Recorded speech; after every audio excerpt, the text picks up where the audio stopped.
My general disposition about the scientific accounts for religion is similar to Paul's. It seems to me that, of course, there's going to be some kind of explanation, that there's some kind of a cognitive explanation or evolutionary explanation or neuroscience explanation doesn't necessarily say anything one way or the other about whether one should hold these beliefs. Okay. Again, that's my general disposition. But a couple of observations.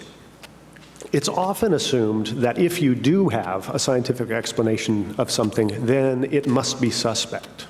Or if we say, well, if an idea comes to you naturally, well, like let's say the flat Earth example, then you should be suspect of it, because now we know you've got a natural disposition in that direction.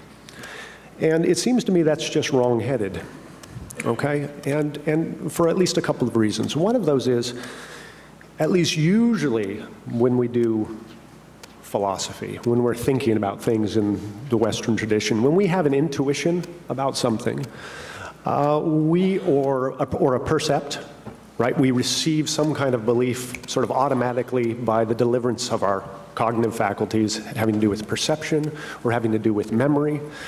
We trust them. We treat those as true. So if you ask me, so what did you have for breakfast this morning? Well, it sure seems to me that I'm entitled to the belief that's formed by my memory system. Until Paul reminds me, no, we ate breakfast together and you got this all wrong. Okay, when some evidence arises to the contrary, then I need to step back and go, oh, no, Justin, you've got this natural propensity to think you had oatmeal in the morning, but for the 20th time you didn't. Oh, okay, sorry, Paul. But if I remember it, at least until that kind of evidence arises, I'm perfectly entitled, I'm justified in having that kind of belief, it seems to me. I guess that's where I come down on that issue. Now you are thinking, so how does that apply to religious beliefs or dualism, for instance? Well, it seems to me the person who, at least up until we had good evidence to think, oh, well, good at flat Earth, we'll start there, we'll start easy, who thought, hey, the Earth is flat, was justified in that belief. They weren't being irrational. Even if somebody said, well, look, you think this because you've got natural propensities in these sorts of ways, or because this part of your brain was lighting up. As Paul said, yeah, well, I always suspected it was this part of the brain, at least, that was lighting up. So what? It doesn't really change whether or not one's justified in holding that belief, that we have that kind of scientific explanation, it seems to me.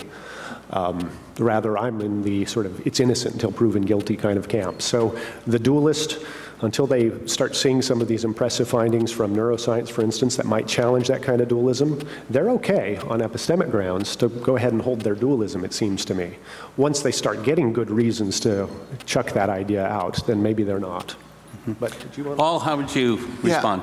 Yeah, I'm broadly sympathetic to that, but I think it's more of a case-by-case basis. So suppose you find some propensity is hardwired in the brain, or we're born with it, I'm comfortable putting it that way. The question is why?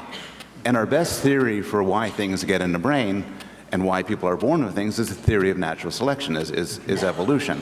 And in some cases, that could point you to an assumption that the belief is true. So for instance, I gave the example of babies know that 1 + 1 = 2. And in fact, 1 + 1 does equal 2. And probably the reason why babies believe 1 + 1 = 2 is because A, 1 + 1 does equal 2, and B, it's useful to know this. Similarly for other beliefs, that unsupported objects fall down. Very quickly, babies come to know this, and they do. And so in some way, in certain cases, our belief does reflect the truth of something, at least within the sort of world that we evolved in, or the world that we're exposed to. In other cases, it doesn't. This argument works best when you're talking about a biological adaptation, because then there's a fit to the belief and the function of the belief.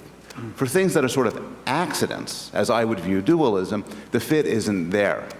And there, the belief may be seen more like an illusion, which might be very compelling, but because the illusion doesn't reflect the system as it evolved to perform, it gets things wrong. But, you know, plainly some beliefs that come naturally to us are true, others are false. And I think that the way we figure out what's true or false as sort of reasoning humans is to use the tools of science and the tools of rational inquiry, and then we see how it falls out. So I'm not comfortable saying as a default one or the other. For more information about the Veritas Forum, including additional recordings and a calendar of upcoming events, please visit our website at veritas.org.